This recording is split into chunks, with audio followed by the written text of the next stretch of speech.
¿Qué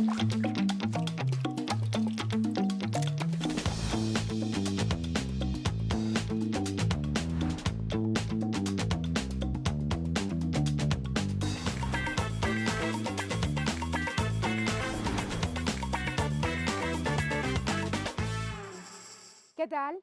Hoy presentamos vidas entre el susurro de las hojas, la sombra viva de los árboles y el aliento verde que palpita en el corazón de una de las metrópolis más imponentes de Latinoamérica, la Ciudad de México. Y bueno, iniciamos este programa desde el Parque Hundido de esta capital que lleva su nombre justamente porque fue un lugar con una historia singular.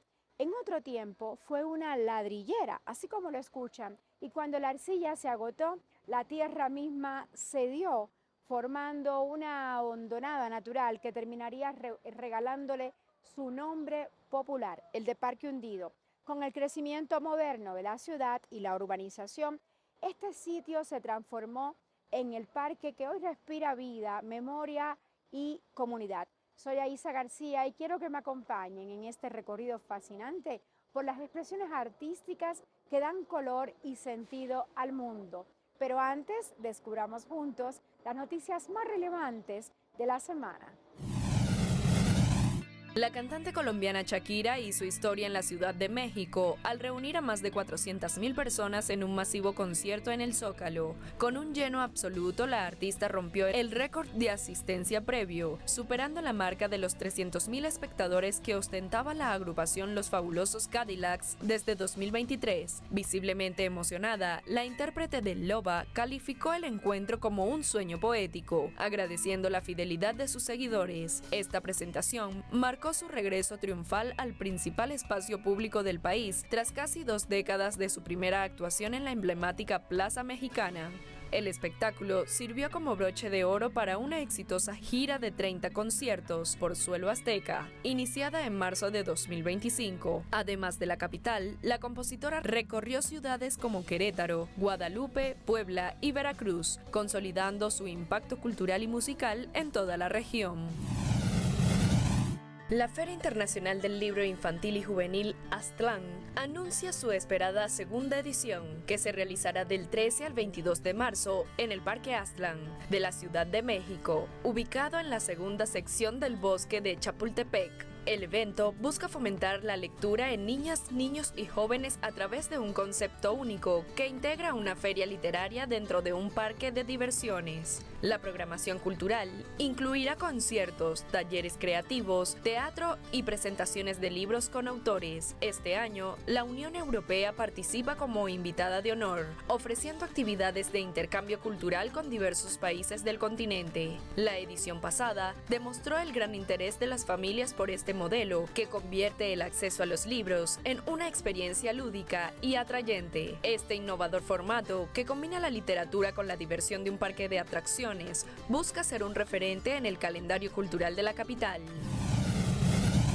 La India vive una de sus jornadas más vibrantes con la celebración del Rangali Holi, el gran día del Festival de los Colores. La actividad, que tiene lugar tras la noche de hogueras, transforma calles, plazas y templos en un estallido de gulal y agua de tonalidades brillantes. La jornada del martes 3 de marzo estuvo marcada por el Holika Daham, el ritual en el que miles de familias encendieron hogueras para conmemorar el triunfo del bien sobre el mal, rememorando la leyenda de Prahlad Holika. El momento del ritual se determinó en función del Purnima Tithi. Al amanecer del miércoles 4, millones de personas en toda la nación, desde Uttar Pradesh hasta Gujarat, salieron a las calles para el Dulandi. Esta celebración es la segunda más importante después de Diwali, que no solo marca el triunfo de la virtud, sino también el amor divino entre Radha y Krishna.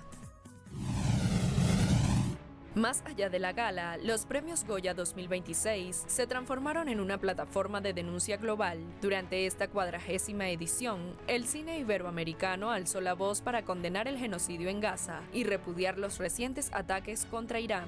Los artistas señalaron directamente la responsabilidad de la administración sionista y el respaldo de Estados Unidos en esta escalada de violencia regional. El compromiso se hizo visible en la alfombra roja a través de pines con la consigna Palestina Libre.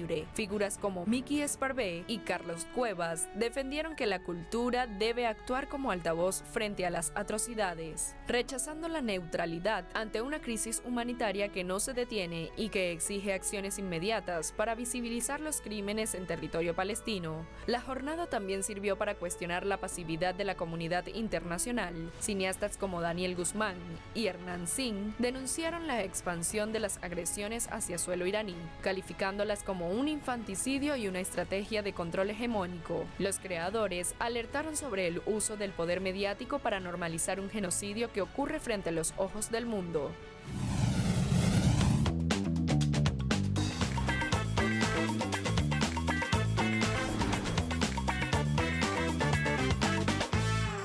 Abrir un libro es asomarse a un comienzo distinto cada día.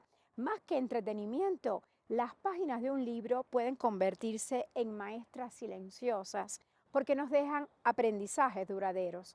Por eso vamos a abordar nuestras recomendaciones de la semana en Vidas y quiero presentarle dos títulos, ambos de editorial Océano, y estos libros invitan a mirarnos y a mirar la historia con otros lentes. El primer libro es Decidí vivir como soy y es de Kim Soo-yoon, una guía cercana y reflexiva que propone dejar atrás las comparaciones para reconciliarnos con nosotros mismos, con quienes somos.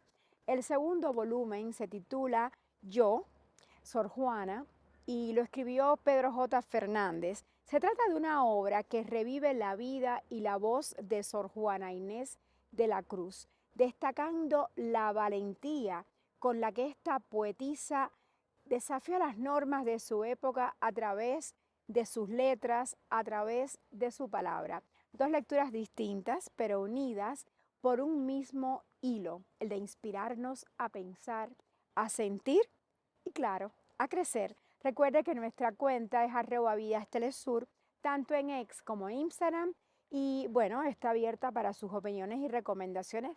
Esas las esperamos por ahí. También puede enviarlas a mi cuenta que es @aisatelesur. Vamos a una breve pausa, pero pronto regresamos.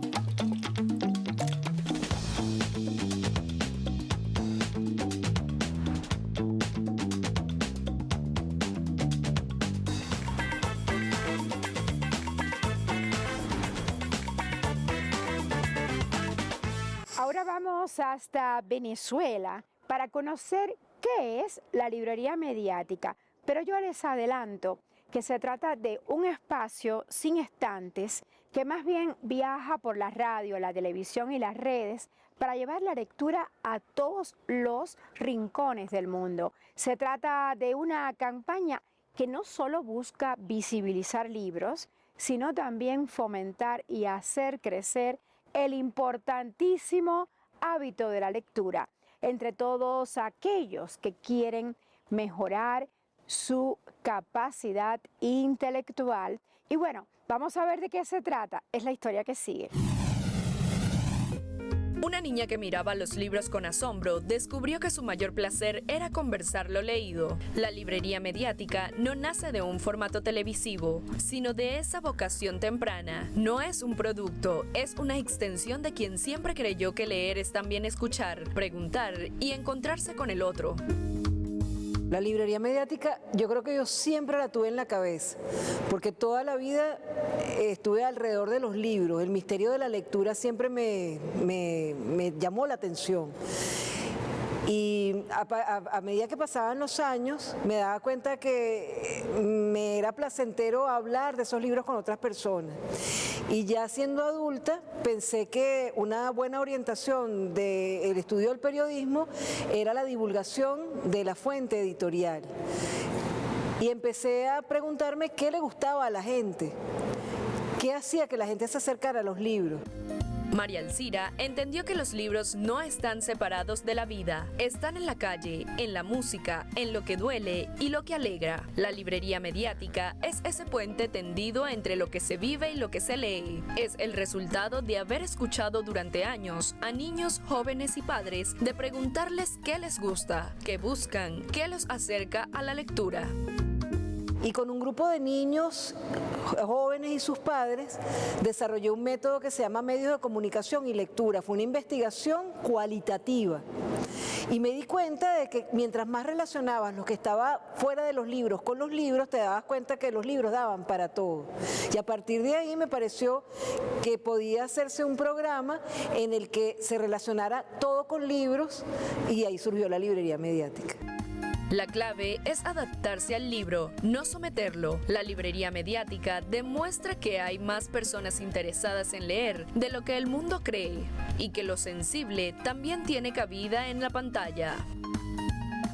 Claro, la televisión no es amiga de los libros, pues los libros supuestamente son antitelevisivos. Nosotros hemos demostrado que hay más gente interesada en los libros de lo que el tópico nos dice. Entonces, el reinventarnos en cada programa creo que es una de las claves de la librería mediática.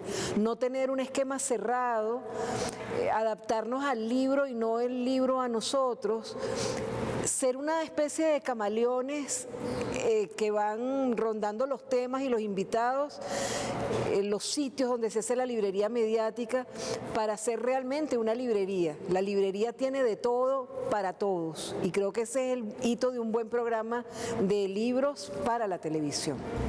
La librería mediática se parece a una librería de verdad. Tiene estantes para todos, voces distintas, miradas diversas. María Alcira no busca un espectador ideal, sino que cada persona encuentre allí un libro, una palabra que le pertenezca. Es un acto de generosidad televisiva. El programa se mueve, se transforma, se pliega al otro. La entrevista con Ana Enriqueta Terán, que casi cumplía 90 años. Fue tan impresionante ese momento que pasamos con ella. Fuimos mi esposo y yo con nuestra cámara. Y estuvimos casi 6 horas hablando con ella, y cuando regresábamos de Valencia a Caracas, yo le dije a mi esposo Isidoro, ni siquiera aceptamos un vaso de agua. Era tan fascinante su actitud, lo que decía, su poesía, saber que estábamos con ella. Y después ella no quiso hacer más entrevistas con más nadie. Decían, ¿ustedes quieren una entrevista? Busquen la entrevista con María Alcira. 20 años de crónica no son un archivo, son una conversación que sigue abierta. Allí están los escritores, los lectores anónimos, los que fueron invitados una vez y no sabían que quedarían guardados en esas páginas del programa. Sí, los libros han querido recoger en periodos de 7, 8 años todo lo que sucedía en la librería mediática, las reseñas que hicimos, los programas, las críticas literarias. Aunque no lo somos, uno termina siendo un crítico literario cuando hace un programa de libros, las experiencias, las anécdotas, la crónica. Entonces terminan siendo como una especie de historia de lo que se lee, de lo que se escribe, de lo que se vive en Venezuela y en los países que hemos visitado. La librería mediática es un tejido de rostros, de voces, de encuentros. Cada libro recomendado es una confesión, cada entrevista un abrazo, cada programa una mesa compartida. 20 años después, este tejido no es archivo, es casa, y como toda casa, sigue abierta, esperando a quien llegue con un libro en la mano y ganas de conversar.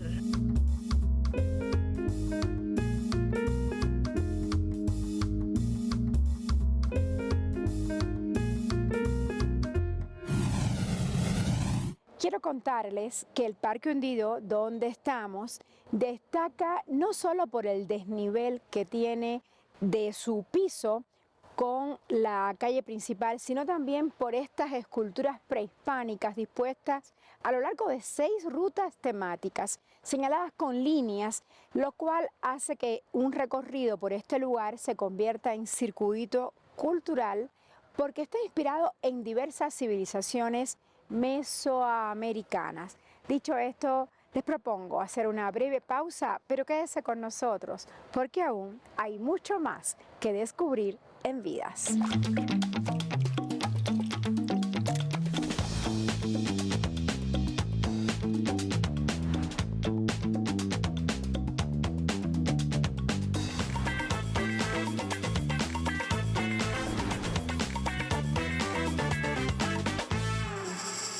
Hoy vamos a hablarle acerca de la edición de libros, que para nosotros en Telesur se trata del viaje que transforma un manuscrito en el libro que llega a sus manos. Se trata de un proceso invisible, pero fundamental, que le da vida a cada página antes de ser leída. Vamos a descubrir esta importante labor de la literatura en la historia que sigue. La edición de un libro transforma un manuscrito inicial en una obra publicable. Es un proceso que va más allá de la mera corrección, actuando como un puente entre la creación del autor y la experiencia del lector. Cada fase busca refinar y potenciar la idea original para que pueda comunicarse de manera efectiva y perdurable. El papel de un editor fundamentalmente es crear experiencias de lectura. Entonces, quien hace un libro, quien está trabajando para convertir un texto en un libro, tiene que encontrar una forma de imaginar de qué manera el que va a leer va a percibir lo que se le va a ofrecer como libro. Esto implica que muchas veces hay que intervenir el texto, hay que hacer un trabajo con el autor o la autora para resolver, ajustar, eventualmente incluso modificar ciertos elementos en la estructura, en el tono, en la manera de tratar los textos que puede tener originalmente el autor cuando lo crea, porque se piensa en que el libro va dirigido a un público que, como sabemos, es una agrupación de personas que comparten ciertas aficiones, ciertos intereses en común, pero sobre todo es importante imaginarse como editor, como gestor del contenido, a un destinatario. Comienza con una revisión objetiva del contenido, donde se evalúa la estructura y coherencia de la historia. Esta etapa, que puede incluir lectores externos, es crucial para fortalecer la narrativa antes de pasar a correcciones más técnicas. Se sientan así las bases sólidas sobre las que se construirá el resto del libro. Bueno, ese es probablemente el punto más crítico de la gestión de los contenidos. Cuando decíamos que un editor trata de imaginar la mejor experiencia de lectura posible e interviene el texto, en buena medida es porque el texto justamente puede presentar problemas, detalles, eventualmente incluso, como dice la pregunta, algunas debilidades que le restan fuerza o que dispersan la energía del texto o que pueden generar fatiga, cansancio. Hay que entender algo. Cuando el texto pasa a las páginas de un libro que ya tiene un formato y una serie de características y se piensa además en ciertos estándares para garantizar que una línea de texto no exceda de lo recomendable para que el ojo vaya, se mueva de la manera más cómoda. Y hay que trabajar mucho con el autor o la autora para que entienda que muchas veces la forma como plantea algo, la manera como lo estructura, el tono que usa, el nivel del lenguaje, el manejo de la información, puede no ser el más adecuado para el tipo de público al que se dirige. Luego, se aplica una corrección ortográfica y de estilo, un trabajo minucioso que elimina errores gramaticales y afina la sintaxis. Esta fase busca la perfección del lenguaje, asegurando que la prosa sea clara y fluida. Es muy importante manejar las palabras con propiedad. No solamente conocer el idioma, que para la mayoría de las personas nuestra lengua nativa no es una lengua que aprendimos, sino que es una lengua que adquirimos, que se instaló en nosotros. Entonces la corrección ortotipográfica responde a eso. Es algo sumamente delicado porque de eso depende mucho que el texto, que tiene que ser riguroso, claro, que el texto sea también un texto correctísimo desde el punto de vista de la gramática y la ortografía, pero además un texto lo suficientemente adecuado desde el punto de vista del código en el que nos comunicamos. El diseño da forma visual a la obra, tanto por fuera como por dentro. La portada actúa como gancho principal, mientras que la maquetación define la tipografía y los espacios interiores para garantizar una lectura cómoda y atractiva. Ambos elementos crean la identidad física que acompañará al contenido. Aquí lo que aparece es un caimán, porque Doña Bárbara es una novela de caimanes. Desde el comienzo de la novela hay un caimán centenario, ancestral, mitológico prácticamente, que habita en ese río y está mirando atentamente a ese hombre que viene en el bongo y lo va siguiendo con la mirada y siempre va a aparecer y desaparecer a lo largo de la novela. Entonces, aquí, ¿qué se trató de hacer? Buscar un elemento de la novela que para quienes ya la habían leído puede evocar lo que ya sabe, para quienes no las han leído puede causar curiosidad y puede llegar a crear el interés por entender por qué aparece un caimán en la novela. Esa ya es una forma de darle un empujón, un motivo más, despertar una inquietud a quien va a leer. La elección del formato y el papel materializa el libro. Decidir el tamaño, el tipo de papel, como el offset para el texto o el estucado para imágenes, define la experiencia sensorial del lector. Es el último paso para convertir un manuscrito en un objeto cultural tangible y listo para el mundo.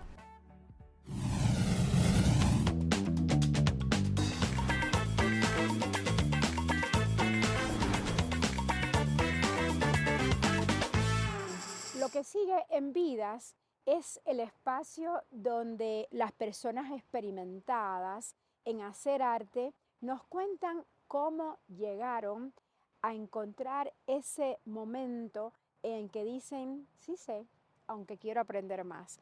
Vamos a escuchar al fotógrafo documental Pablo Piovano sobre los tesoros que resguardan la memoria y los recuerdos en la fotografía. Adelante. El tesoro cultural de la fotografía, lo más importante creo que guarda la fotografía es la memoria. Es la memoria de un tiempo y de un lugar, la memoria de un pueblo, en este caso el pueblo mapuche. Pero es algo que nos permite pensar desde muchos lugares, ¿no? De la antropología, de la sociología, desde lo socioambiental también, el impacto que está generando en el medio ambiente. La fotografía tiene muchas disciplinas, ¿cierto? Esta es una, la fotografía documental, la que estoy utilizando es una. Pero por sobre todas las cosas es la posibilidad de guardar memoria. Y se genera algo muy preciado para mí en la fotografía, que es la posibilidad de estar en los lugares donde creemos que es importante estar y al mismo tiempo es una forma de relacionarse con el arte, con lo creativo, con lo que nos inspira, ese trabajo de obraje, de cotidiano para poder, ojalá algún día bajen los duendes y nos permitan hacer algo que se relacione con la belleza.